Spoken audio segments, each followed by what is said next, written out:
And joining us now in our Parliament House studio is the Government's Advisor on Climate Change, Professor Ross Garnaut. Thanks for being there. Hello, Tony.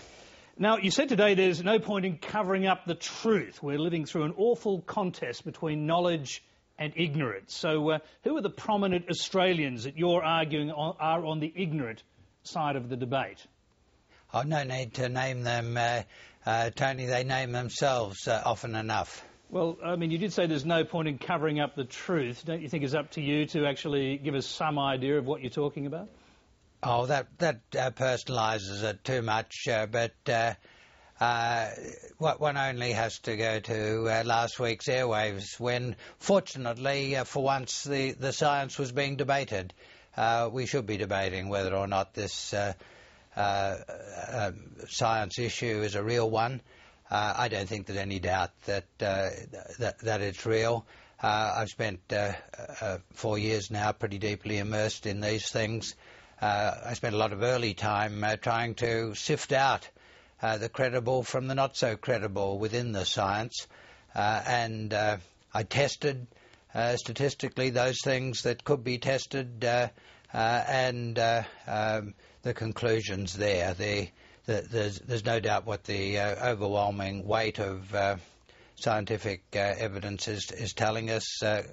Climate change is happening, global warming's happening, and human actions are contributing to it. Right, but you know very well that CSIRO survey we were just talking about in that last report, and in fact it appears to be that there's a split along political lines as to whether people believe or do not believe that humans are largely responsible for global warming. So let me ask you, because obviously the key figure on the side of the debate that's sceptical, let's say, is the opposition leader Tony Abbott. Are you saying that he is on the ignorant side of this debate between knowledge and ignorance, as you put it? No, I'm not, because Tony Abbott says he understands that science is happening, that he accepts the science. He said something like that in the past week, so I wouldn't put him on the ignorant side. Well, I mean, in the past week, in fact on Monday, he told a community forum that science is not settled. It's not proven that carbon dioxide is quite the environmental villain that some people make it out to be. So, first of all, your response to those points, but doesn't that indicate that there certainly is a cloud in his mind over this issue at the very least?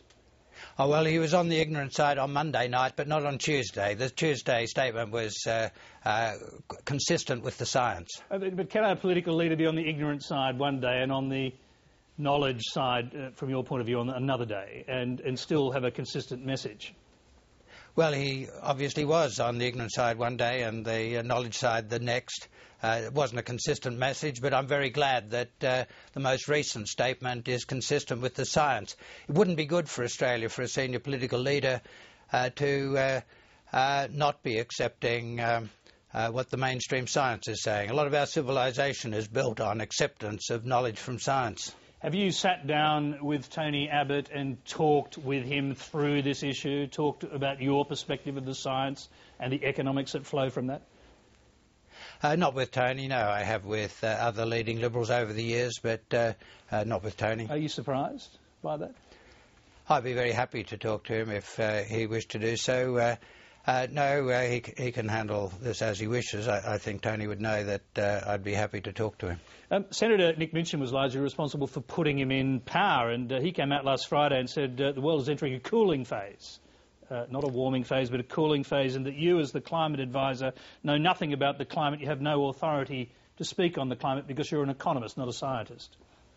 Oh, well, Nick's quite right. I'm not a climate scientist.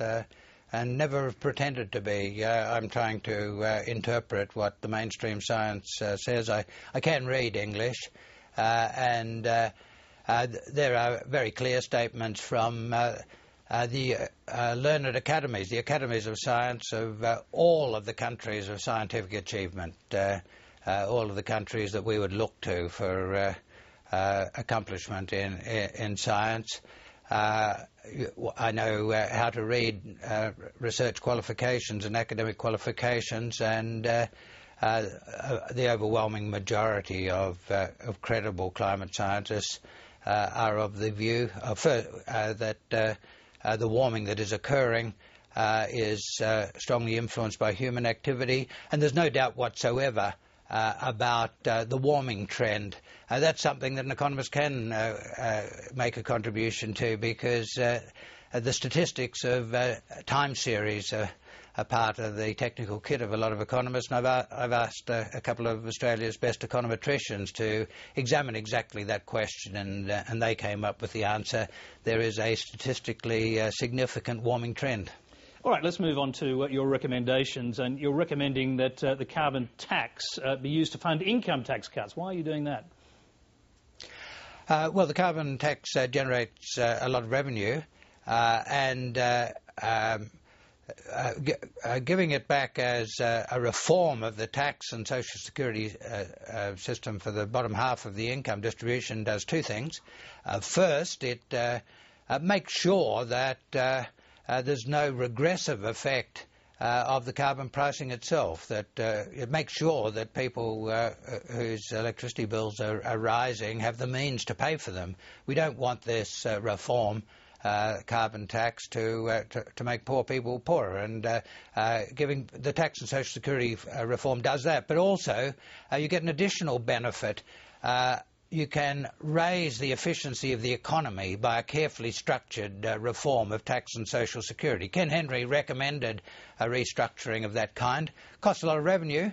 It's a pity that we couldn't do it straight away when Ken recommended it, but now we've got the chance. The figure being quoted in the Australian, $5.75 billion worth of income tax cuts. Is that what you're recommending exactly?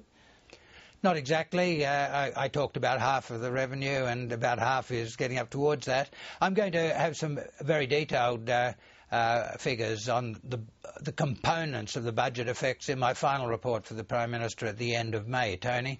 I haven't put every last figure on it. I've got two major papers to come, the one on support for innovation next week, innovation in the new technologies, and the week after the electricity sector. The final report will bring all the numbers together. OK. Aren't you worried, though, with the tax cut call, that it's going to look like a big socialist call for wealth redistribution? In fact, that's almost certainly what you'll be accused of. If a tax cut is socialism, then a lot of people would like socialism. Why are you so dismissive of the opposition's direct action climate policy? Well, the world, not just Australia, the world's had a lot of experience with regulatory ways of achieving economic policy outcomes, and it's had a lot of experience of market-based ones. The carbon price is a market-based arrangement. You put incentives for saving on emissions right through the economy. Every individual and every firm then has an incentive to find ways of reducing the amount of emissions.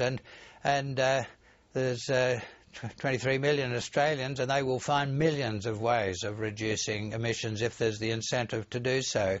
With a regulatory approach, it's the government deciding you do this, you do that. Even if you put in place an auction or a narrow competitive process, it's being guided by the government deciding where the emission savings are. And we learnt in the great contest of economic ideas in the 50s and 60s and 70s and 80s that market approaches beat regulatory approaches. So are you surprised that the free market liberals would come up with a regulatory approach and the Labor government, with its tinge of socialism, would come up with a market approach? Oh, I think you'd be drawing a long bow to say that the Liberal Party as a whole has ever been a market-oriented party. There have been parts of the Liberal Party have been admirable market-focused people in their approach to economic policy, but you can't say that's a theme of the Liberal Party. Through history, there's been a lot of the opposite as well, as there has been on the Labor Party. The divide between people who understand the value of a market economy and those who prefer regulation and isn't along party lines, and it never has been.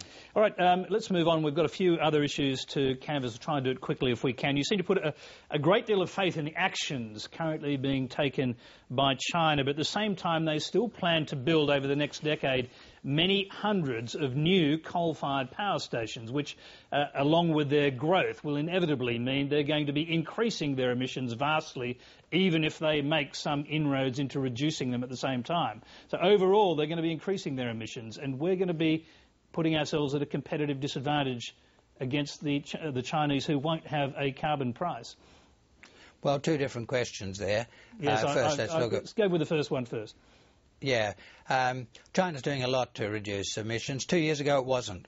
When I did my report when I gave it to Prime Minister Rudd in 2008, one couldn't be very optimistic about what the big developing countries, China, India, Indonesia, were going to do. It's been a big change. It's been biggest in China, but quite a big turnaround in India as well. And since hosting the Bali summit in December 2007, Yudhoyono and the Indonesian government have been serious about these issues. They are quite dramatically changing the relationship between economic growth and the amount of emissions, greatly reducing the amount of emissions associated with a given amount of economic growth. Have you any indication that they're going to reduce the number of coal-fired power stations they have currently on the drawing boards? Because if they build them all, we're in serious trouble. Oh, first, they are reducing the number of coal-fired power stations. They're getting rid of a lot of small, inefficient, environmentally very unfriendly power stations, replacing them with super hypercritical plants that, for coal, have very low emissions. But yes, you're quite right in the premise of your question. It's a big challenge if you're still building coal-fired power stations. No matter how environmentally clean they are as coal stations, it will still increase emissions. Now, what I can say is that there's been a big change in expectations about the future. Over the last year, the Chinese are talking about a peaking in coal use. I first heard this about a year ago when they were talking about a peaking around 2020. One now hears some earlier years. That was right off the agenda 2 and 3 years ago. A lot will depend on their success with alternative technologies.